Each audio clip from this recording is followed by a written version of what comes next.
Nous sommes en 324. Constantin, premier empereur romain à embrasser la foi chrétienne, a ordonné aux évêques de mettre fin à leur furieuse querelle théologique.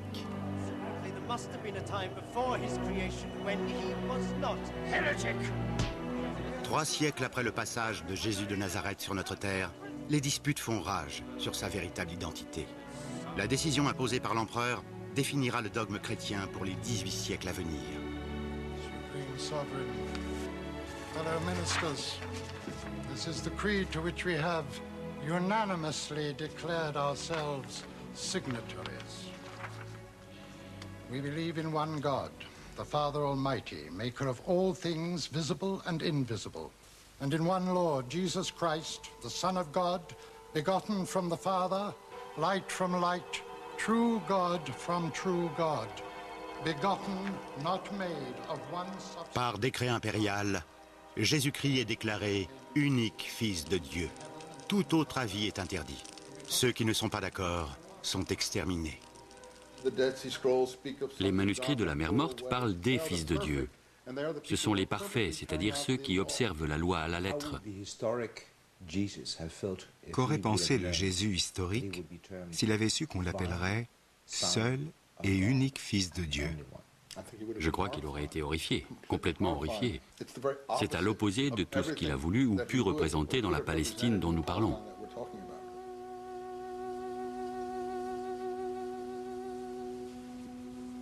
Il y a 10 ans, l'historien Robert Eisenman est parvenu à décrypter les manuscrits de la mer morte.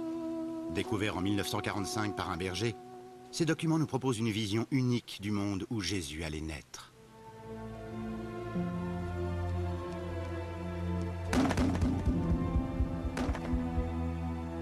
Pour abriter ces manuscrits, Israël a édifié ce sanctuaire du livre. Robert Eisenman a été le seul à conclure que ces manuscrits parlaient de Jésus et que l'homme que nous considérons comme le Fils de Dieu n'était peut-être qu'un agitateur et un fanatique. Il est à présent virtuellement ignoré. Mais peu de gens lui ont reproché la question qu'il posait à la fin d'un documentaire que j'avais réalisé sur les manuscrits. Et 10 ans plus tard, elle continue à m'intriguer. Qui était Jésus? Qu'est-ce qu'il était? Jésus est resté juif toute sa vie. Il est né juif, il est mort juif. Je crois que la construction d'une église chrétienne l'aurait stupéfié. Si aujourd'hui, on découvrait un texte qui parle d'un homme né d'une mère vierge et de Dieu le Père qui marche sur les eaux et ressuscite d'entre les morts, on dirait qu'il s'agit d'un mythe. Et pourtant, comme Jésus-Christ fait partie de notre culture, de notre enseignement, de notre éducation, on dit que c'est une idée impensable. Admettre qu'il s'agit d'un mythe, la plupart d'entre nous en sommes incapables.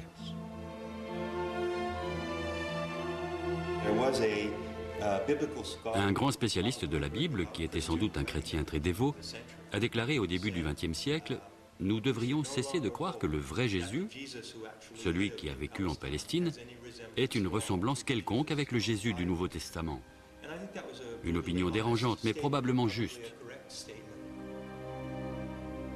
Ceux qui sont persuadés que la Bible est l'authentique parole de Dieu feraient mieux de ne pas continuer à regarder cette émission.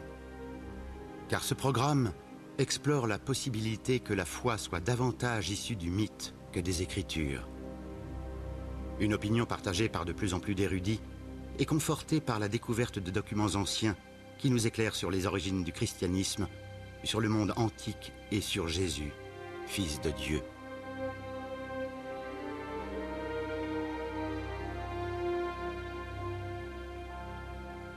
Dans le monde où vivait Jésus, beaucoup pouvaient être fils de Dieu, une expression qui désignait les gens pieux, les Juifs qui observaient fidèlement la loi. Même chose chez les païens. Fils de Dieu est une expression utilisée dans les mystères, mais dans le sens où nous dirions docteur en théologie, par exemple, c'est-à-dire fils de Dieu, quelqu'un qui a reçu des informations sur la divinité.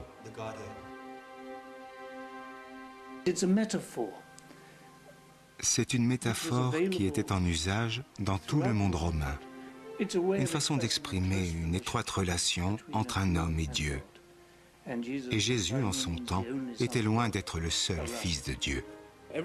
Tous ceux qui avaient un rang, empereur ou autre, se proclamaient fils de Dieu et ont eu des vies pleines de prodiges.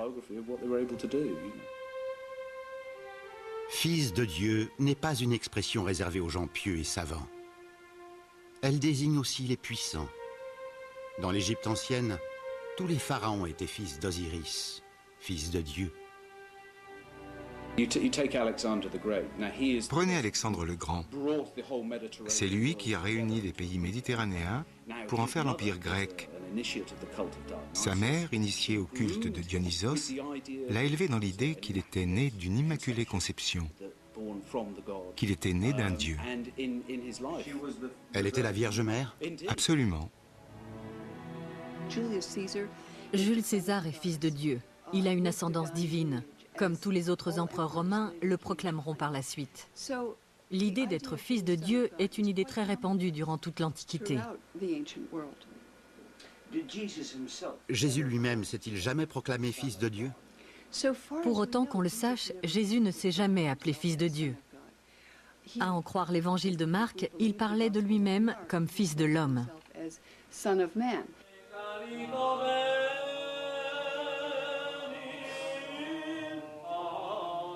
Et pourtant, le dogme selon lequel Jésus est le seul et unique Fils de Dieu est la pierre angulaire de la foi chrétienne.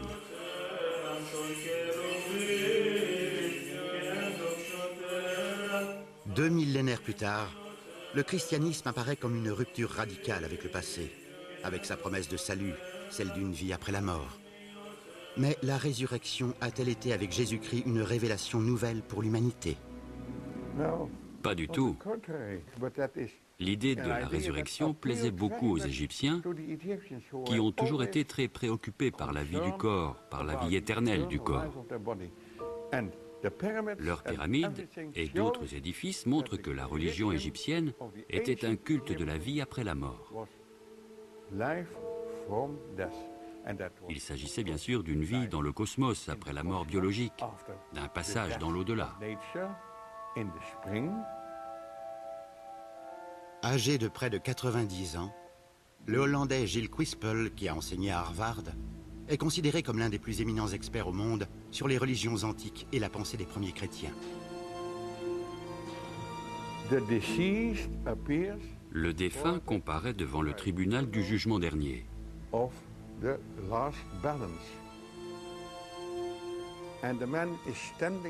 L'homme se trouve devant la porte qui donne accès à la salle de l'absolue vérité. Et c'est là que se trouve aussi Osiris. Osiris est un dieu qui apparaît sur la terre sous une forme humaine. Il apporte à l'homme de précieux enseignements et lui apprend le culte des dieux. C'est un dieu civilisateur, si on veut. Ensuite, il est mis à mort par les forces du mal. Il ressuscite, il monte au ciel où il sera le juge des âmes à la fin des temps. Les tombeaux égyptiens fourmillent de représentations qui retracent ces événements. Dans l'Égypte ancienne, Osiris se trouve dans la constellation d'Orion.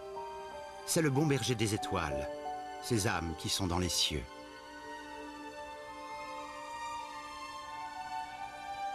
C'est loin d'être la seule image mythique qui ait annoncé les concepts beaucoup plus tardifs du christianisme. Les auteurs Tim Freke et Peter Gandhi ont fait une étude extensive de la pensée dans l'Antiquité.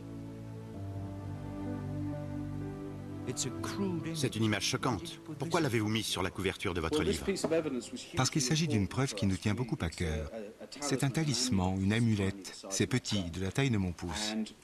On dirait Jésus sur la croix, et pourtant l'inscription en grec nous explique qu'il s'agit de Dionysos, à la fois homme et Dieu, qui est mort et ressuscité. Et le fait d'apprendre que ce demi-dieu païen a connu exactement la même mort que Jésus est, selon nous, la preuve que nous avons puisé l'histoire de Jésus dans la mythologie païenne. Dionysos, c'était le Bacchus des Romains. N'était-il pas le dieu du vin et des libations? Bien sûr que si, mais c'était aussi le dieu de l'initiation.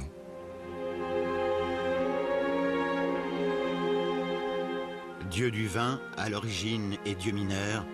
Dionysos, c'est-à-dire littéralement « fils de Dieu », se transforme plus tard en rédempteur. Un divin enfant, assis, curieuse similitude, comme l'enfant Jésus sur les genoux de sa mère. On lui rend grâce avec du pain et du vin pour commémorer son sacrifice et sa mort sur une vulgaire croix. Il ressuscite et monte au ciel. C'est la version grecque d'Osiris. La tradition veut que ce soit Pythagore qui, après avoir parcouru l'Égypte et étudié 20 ans dans ses temples, ait rapporté en Grèce la grande sagesse mystique des Égyptiens qui est associée à l'idée d'Osiris. Mais pour l'introduire en Grèce, plutôt que d'importer un dieu étranger, il prend Dionysos et transforme une figure mythologique mineure en un dieu d'une importance considérable. La plupart des grands penseurs et auteurs païens, Platon, Euripide, Sophocle, sont initiés à ce culte dont le centre géographique n'est pas loin d'Athènes. Par milliers, les gens se convertissent à ce culte qui vénère un Dieu fait homme qui meurt et ressuscite.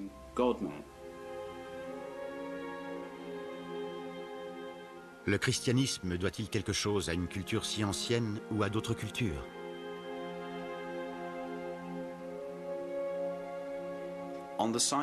Sur le site où le Vatican se trouve aujourd'hui, s'élevait jadis un temple païen. Ces prêtres y célébraient des cérémonies sacrées que les premiers chrétiens trouvaient si choquantes qu'ils en ont effacé toutes les traces. Quels étaient donc ces rites païens scandaleux? Des sacrifices cruels? Des orgies obscènes peut-être? C'est ce qu'on a voulu nous faire croire. Mais la vérité est bien plus étrange que toutes ces fictions. Dans cet antique sanctuaire, des congrégations païennes ont autrefois glorifié un dieu rédempteur, Mithra, qui, comme Jésus, est né d'une vierge le 25 décembre et qui est fils de Dieu.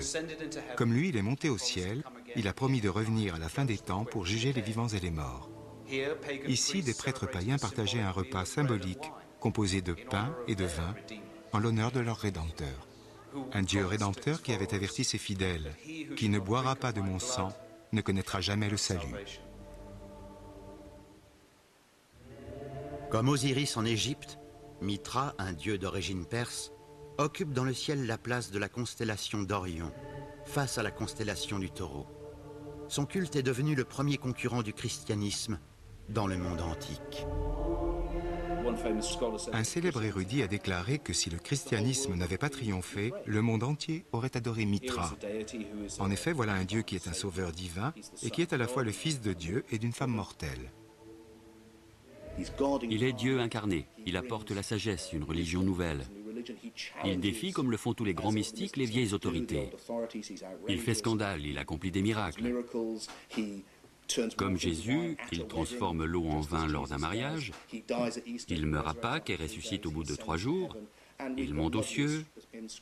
Il y a des inscriptions qui disent « Si vous partagez le sang et le corps du Dieu fait homme, alors vous aussi, vous ressusciterez. » Si bien que tous les motifs que nous associons à l'histoire de Jésus existent d'ores et déjà dans l'histoire d'Osiris et de Dionysos. Comment les premiers auteurs chrétiens expliquent-ils ces similitudes? Pour les plus convaincus, il s'agit d'une parodie diabolique. C'est du plagiat par anticipation. C'est le diable qui s'est emparé de ces idées parce qu'il sait qu'un jour elles apparaîtront. C'est lui qui a forgé ces mythes au cours des siècles pour mieux fourvoyer les humains. Si bien d'ailleurs que lorsque Jésus survient, personne ne le croit. Voilà pour l'approche littérale. Mais ces interprétations-là, on ne les trouve pas avant le IIe siècle.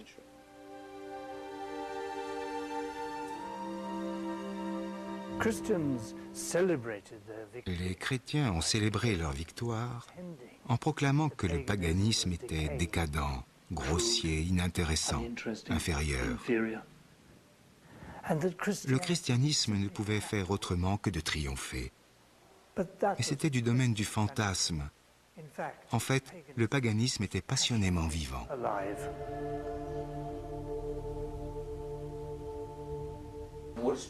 Que signifie le mot païen? Pour les chrétiens, c'est une insulte. Païen signifie paysan. Les deux mots ont la même racine. Les chrétiens sous-entendaient par là que les gens qui avaient bâti les pyramides et des figures comme Euripide, Sophocle ou Platon étaient des individus arriérés et superstitieux, sortis du fin fond de leur campagne. Qu'est-ce qui a transformé votre vision du paganisme? L'étude de la spiritualité païenne et la découverte de la richesse de la philosophie mystique qui est au cœur du paganisme. C'est d'elle que nous viennent toutes les racines de ce que nous appelons la culture occidentale. Nous avons découvert que cette forme de spiritualité n'avait rien à voir avec le culte primitif des idoles. Elle était infiniment plus sophistiquée.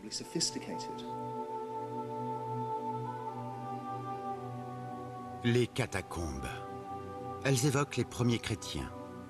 Or, ce bon pasteur est le dieu rédempteur Attis, originaire d'Asie mineure.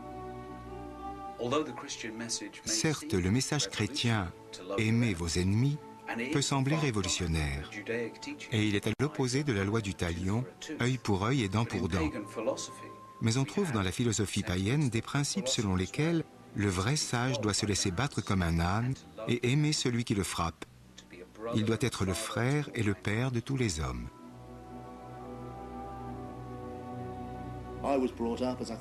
J'ai été élevé, comme la plupart des gens qui partagent la même culture, dans l'idée qu'il y avait d'une part le monothéisme, de l'autre le polythéisme, et que le monothéisme lui était indiscutablement supérieur.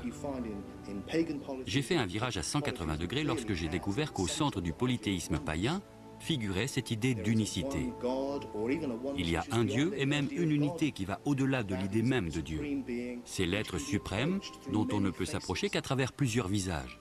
La raison en est que cette unité impersonnelle a besoin de tous ces visages, parce que n'importe lequel d'entre eux à lui seul ne suffit pas au triomphe de cette unité.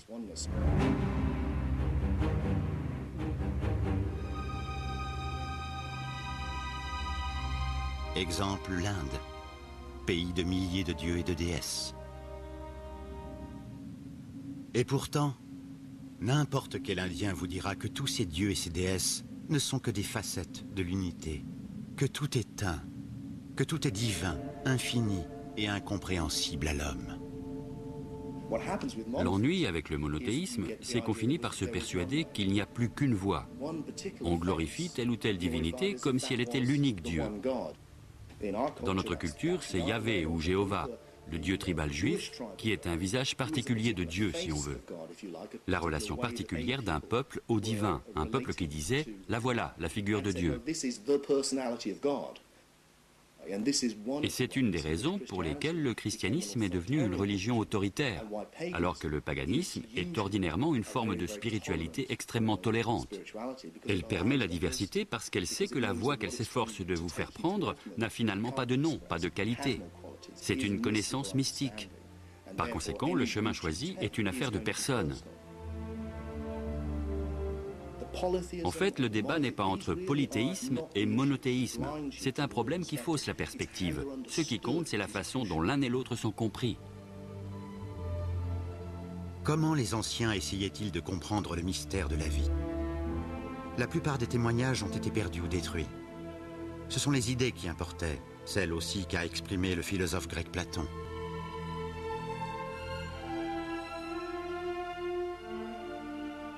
L'homme, disait Platon, est semblable à un être qui aurait les mains liées dans une caverne, incapable de voir autre chose que ce qu'il a devant les yeux.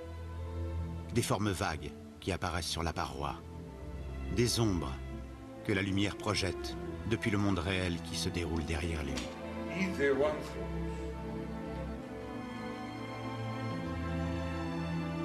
Mais l'homme, incapable de se retourner, incapable de voir le monde réel et divin, continue à fixer la paroi qui est devant lui, pensant que là est la vérité, persuadé que c'est sa seule et unique réalité. Apprendre à voir ce monde divin et véritable, telle a été la quête des religions du mystère. La religion du mystère vise à la transformation. C'est l'idée fondamentale du mystère.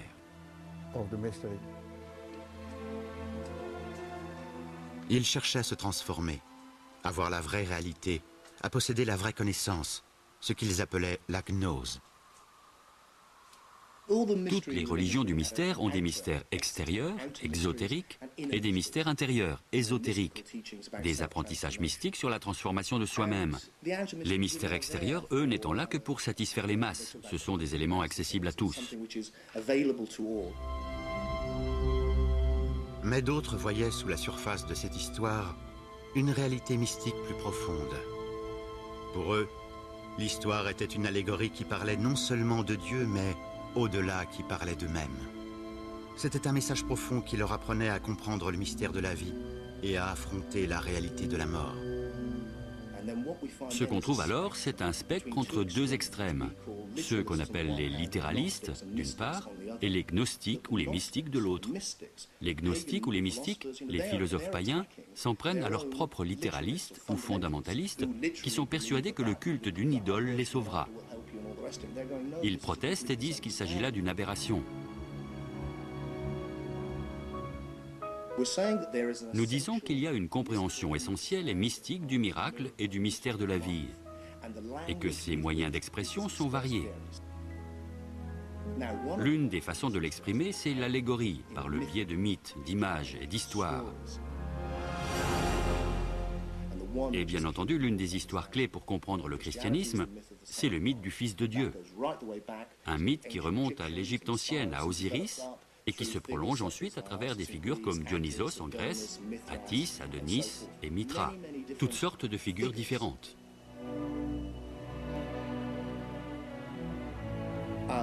Et nous dirions que c'est exactement le même procédé qui s'est poursuivi jusqu'au 1er siècle, lorsque les Juifs ont fait la même chose en prenant leur personnage mythique du Messie, de Joshua, de Jésus, et l'ont transformé en Dieu fait homme qui meurt et qui ressuscite.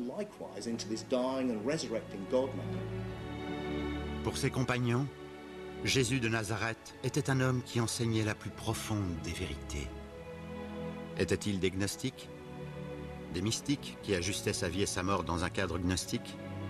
Jésus est-il devenu leur symbole d'un message plus profond, d'une vérité intérieure? C'est la figure d'une allégorie grâce à laquelle on peut être transformé par l'initiation et, phase ultime, accéder à la gnose ou à la connaissance, cet état mystique d'illumination.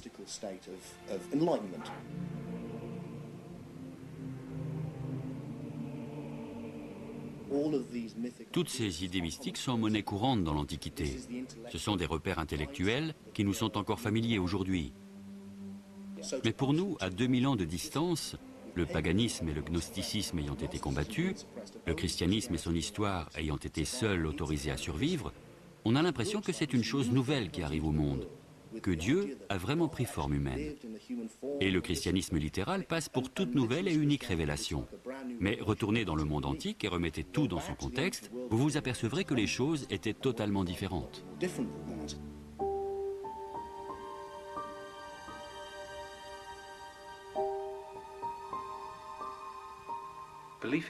À l'origine, la foi en Jésus-Christ n'était qu'une première étape dans la spiritualité chrétienne. C'était le mystère extérieur. Sa signification devait être expliquée par un maître éclairé à l'élève quand il était mûr spirituellement. Il s'agissait d'une connaissance mystique de Dieu au-delà du dogme pur.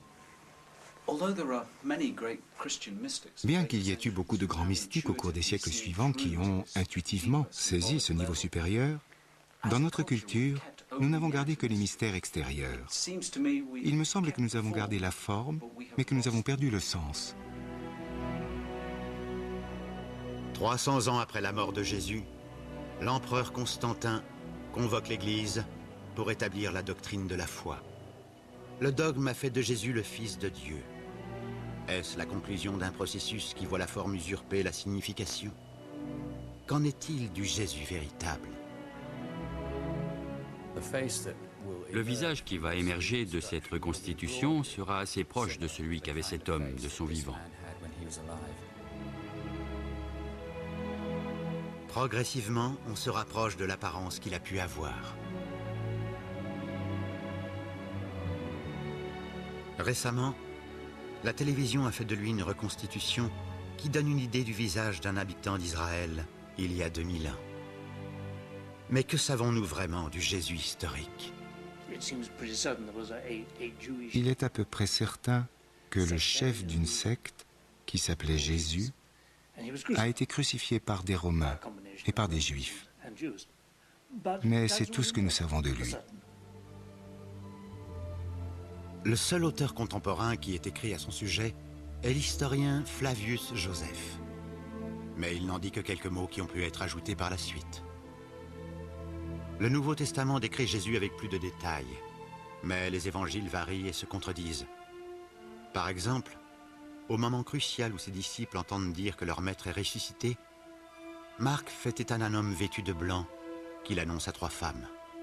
Chez Luc, ce sont 3 hommes et 3 femmes qui rencontrent 2 anges. Dans Matthieu, 2 femmes voient un ange.